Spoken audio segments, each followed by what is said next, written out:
नमस्कार दोस्तों, स्वागत करते हैं आप सभी का हमारे YouTube चैनल पर जिसका नाम है शिक्षा विद केडी।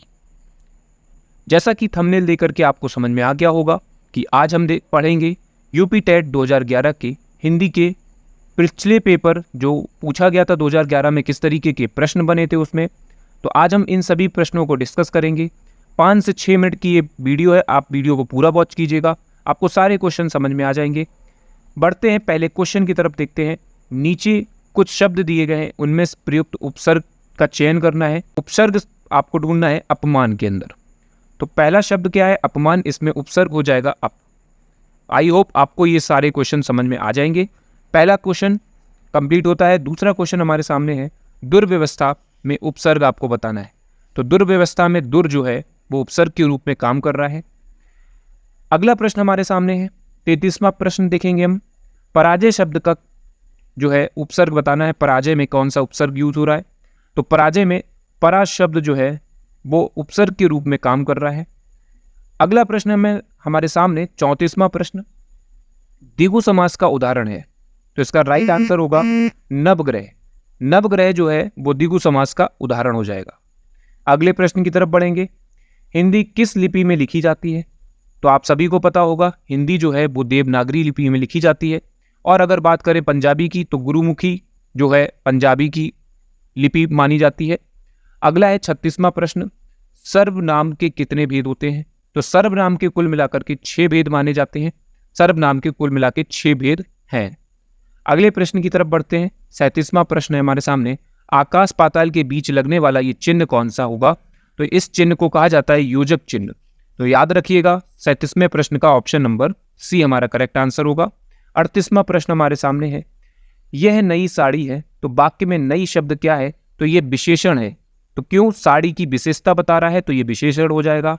इसी तरीके से आगे की तरफ बढ़ते हैं। 39वां प्रश्न हम देखेंगे, नीचे दिए गए विकल्पों में से तत्सम शब्द का चयन कीजिए। तो इसका राइट आंसर होगा आम्र। आम्र जो है तत्सम शब्द है, बाकी के सभी तद्भव शब्द आ रहे हैं।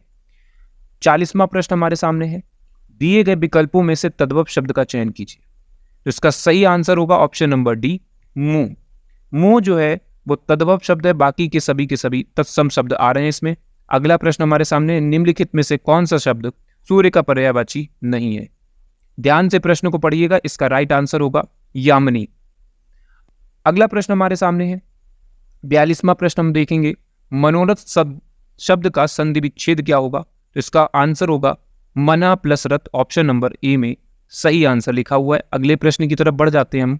43वां प्रश्न है, अगर वीडियो अच्छा लगता है वीडियो को लाइक कर दीजिएगा। विद्यार्थी उदाहरण है। तो विद्यार्थी जो है वो दीर्घ स्वर संधि का उदाहरण हो जाएगा। 44वां प्रश्न हमारे सामने आ जाता है, दिग्भ्रम उदाहरण किस चीज का होगा? मतलब किस संधि का होगा? तो ये व्यंजन संधि का एग्जाम्पल हो जाएगा। दिग्भ्रम जो है वो व्यंजन संधि के अंतर्गत आता है। अगला प्रश्न हमारे सामने है 45वां प्रश्न, बिल्ली छत से कूद पड़ी। तो इसमें कौन सा कारक चिन्ह आ रहा है? तो इसमें कारक चिन्ह जो है वो अपादान कारक आ रहा है। अगर आपको व्याकरण से रिलेटेड किसी भी टॉपिक पर अगर आपको वीडियो चाहिए तो आप कमेंट करके जरूर बताइएगा। नीचे लिखे वाक्य के लिए एक शब्द बताइएगा जो युद्ध में स्थिर रहता है। तो इसको युधिष्ठिर कहा जाता है। बहुत ही अच्छा इजी प्रश्न है ये। 47वां प्रश्न हमारे सामने है, शैव किसे कहते हैं? तो ऑप्शन नंबर बी जो है वो बिल्कुल सही आंसर है। जो शिव की उपासना करता है उसको शैव कहा जाता है। याद रखिएगा इस क्वेश्चन के आंसर को। प्रश्न इसी तरीके से यूपी टेट में पूछे भी जाते हैं। 48वां प्रश्न है, बाचाल किसे कहते हैं? तो जो बहुत बोलता है उसको बाचाल कहते हैं। ठीक है, याद रखिएगा बाचाल जो बहुत बोलता है। अगला प्रश्न है हमारे सामने 49वां, श्याम धीरे धीरे चलता है। तो इसमें धीरे धीरे शब्द क्या है? तो ये क्रिया विशेषण है, क्योंकि ये श्याम की क्या बता रहा है? क्रिया की विशेषता बता रहा है। अगले प्रश्न की तरफ बढ़ते हैं। अगले प्रश्न में वर्तनी का शुद्ध चयन करना है। तो 50वां प्रश्न है, आनुसर्गिक किस तरीके से लिखा जाएगा? तो आनुसर्गिक ऑप्शन नंबर ए में बिल्कुल सही तरीके से लिखा हुआ है। अगला प्रश्न भी आपका वर्तनी से रिलेटेड है। तो शुद्ध वर्तनी का चयन बहुत ही ध्यान से कीजिएगा, लिख लिख करके इनको याद कीजिएगा। तो अंत्याक्षरी जो है वो ऑप्शन नंबर बी में सही तरीके से लिखी गई है। अगला प्रश्न हमारे सामने है 52वां, इसमें भी आपको वर्तनी से रिलेटेड क्वेश्चन पूछा गया है। तो इसका राइट आंसर होगा ऑप्शन नंबर ए। सुषमा किस तरीके से लिखा जाता है? ऑप्शन नंबर ए में बिल्कुल सही तरीके से लिखा गया है। अगला प्रश्न हमारे सामने है, नीचे कुछ शब्द दिए गए हैं, प्रत्येक शब्द में प्रत्यय जो है उसको छांट करके निकालना है। तो घुमक्कड़ में कौन सा प्रत्यय लगता है तो आप बताना है। तो इसका सही आंसर होगा अक्कड़। अगला प्रश्न हमारे सामने है डिबिया। तो डिबिया में भी आपको प्रत्यय बताना है। तो डिबिया में भी आप ध्यान से देखिए, प्रत्यय पीछे लगता है तो ईया शब्द जो है वो प्रत्यय के रूप में यहाँ पे काम कर रहा है। 55वां प्रश्न हमारे सामने है, निम्नलिखित में से कौन सा बादल का पर्यायवाची होगा। तो इसमें सही आंसर होगा option number C, Ambuj. Ambuj जो है वो बादल का पर्यायवाची हो जाएगा यहाँ पर। अगला प्रश्न हमें 57वां प्रश्न हमारे सामने है, इंद्रियों को जीतने वाले के लिए एक शब्द क्या होगा।